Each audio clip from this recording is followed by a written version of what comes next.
This one's for the generation that survived lawn darts and considered the garden hose a primary source of hydration. If you kick-started your Saturday mornings with a bowl of cereal that was basically 80% sugar and 20% industrial dye, then congratulations, you found your tribe. If your first GPS was a crumpled, impossible-to-refold map in the glove box, and the main safety feature in your first car was your mom's arm torpedoing across your chest, pull up a chair. You're home. We're the Built Different generation, and this channel is where we share the hilarious, slightly traumatic stories that prove it. You see, we were raised by a different set of rules. Actually, scratch that. There were barely any rules. The big one was be home before the streetlights flick on. That was it. That was the entire parenting handbook.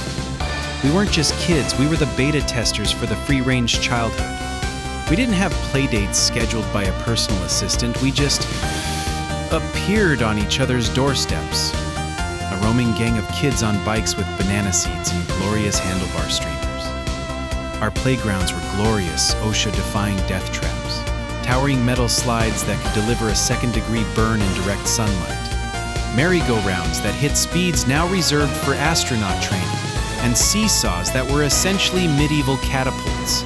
We played epic, unwinnable games of dodgeball in gym class, a sport that has probably since been outlawed by the Geneva Convention. We climbed trees, fell out of trees, and then climbed them again, mostly because there was no Wi-Fi in the house to keep us inside. Our entertainment was just inventing things to do that teetered precariously between creative genius and a quick call to poison control. We jumped off roofs onto discarded mattresses, and somehow, we survived.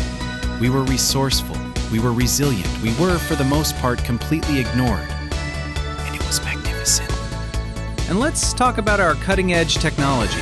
Before you could ask a tiny supercomputer in your pocket for any fact imaginable, we had arguments about trivia that could last for days. If you wanted to listen to your favorite song, you didn't just tap a screen. Oh no. You had to sit by the radio for hours, your finger hovering over the record button, praying the DJ wouldn't talk over the intro. The result was a mixtape, a carefully crafted masterpiece that was basically the physical version of your soul. And when the car stereo inevitably ate that tape, you didn't just toss it. You performed delicate, high-stakes surgery with a pencil, patiently winding its magnetic guts back into the plastic shell. Our video games demanded a sacred ritual just to function. Blowing into a Nintendo cartridge wasn't a suggestion, it was a revered act passed down through the ages. Getting on the internet was a full-blown symphony of dial-up tones, a 56K modem screaming at the heavens for 5 minutes just so you could maybe check your Hotmail.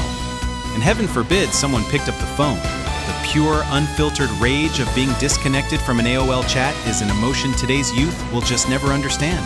We waited 5 days to get photos developed, only to discover half of them were just a picture of someone's thumb. We lived in a world of delayed gratification, and honestly, it made everything that much sweeter when it finally worked.